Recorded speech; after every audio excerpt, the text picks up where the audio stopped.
I want to start with talking a little bit more about what it is actually to live from the inside out and what's the difference between inside out living and outside in living. The two terms that maybe sound confusing to some of you and maybe not, but I would like to dig a little bit deeper. I want to start with making you realize how what we see in our world, all the things that we use, we read about, we use for information, and all the things that we use in our daily living, how they were created.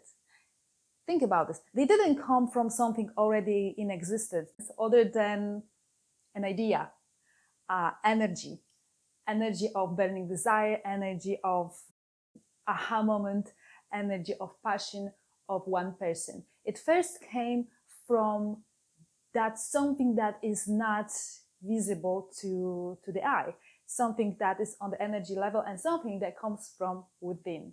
The idea was born, and then a person or a group of people that also liked the idea worked to make it real in a physical world. This is how innovation happens and everything that we actually use in today's world.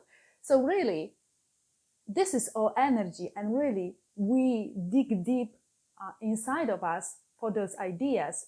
So that's the first element of understanding or realizing that when we live from inside out, we create and we expand, and the world expands as well. Everything is growing. The outside in living is a kind of living when you rely on the outside sources. Every time you need to make a decision, form a thought, know how to feel or know how to respond. It is when life circumstances completely dictate your emotional state and the state of your life in general.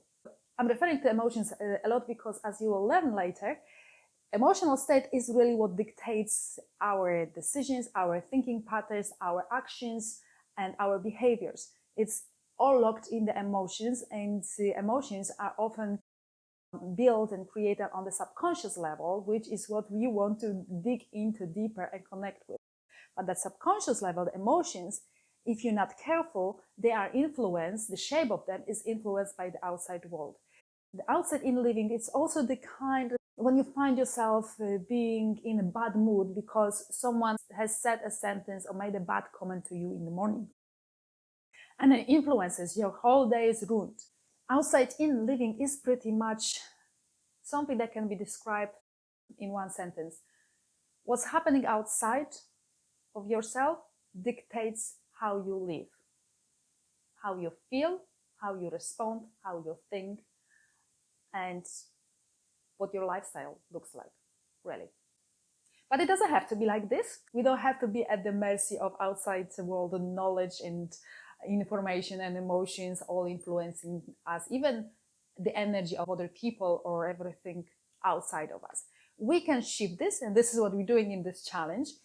Sometimes it is a very long process, and for some people it may take the whole life, but it doesn't mean that you cannot start doing the shifts by looking a little bit deeper inwards. Living from inside out is not one size fits all, and it's also not a guarantee of living problem-free life, What it is really is giving you an ability to solve the problems in a way that is your own way, to go through life according to your own passion and the path that you have created from within. It's a way to finding the guidance and the solution that will serve you more, and it's not negative and destructive to your own growth. So that's what we're building, and ultimately this really leads to the feeling of peace, joy, and love in your life. And that's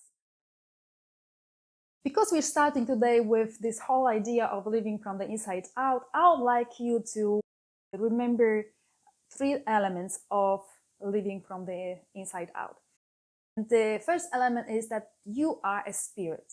You are the form of energy that came to this world, was born into a body, having a wonderful tool of your brain and wonderful tool of your senses to use so that you have ability to think, to create, to act, to be. You are part of the energy that is much bigger than your body and much bigger than your house, than your work, etc.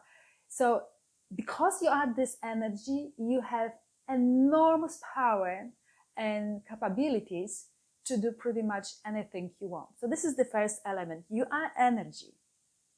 You are the spirit. You are eternity. The second important element to think of is that you are not your thoughts. Thoughts do not dictate how you are and how you live. You are energy and the power that creates the thoughts.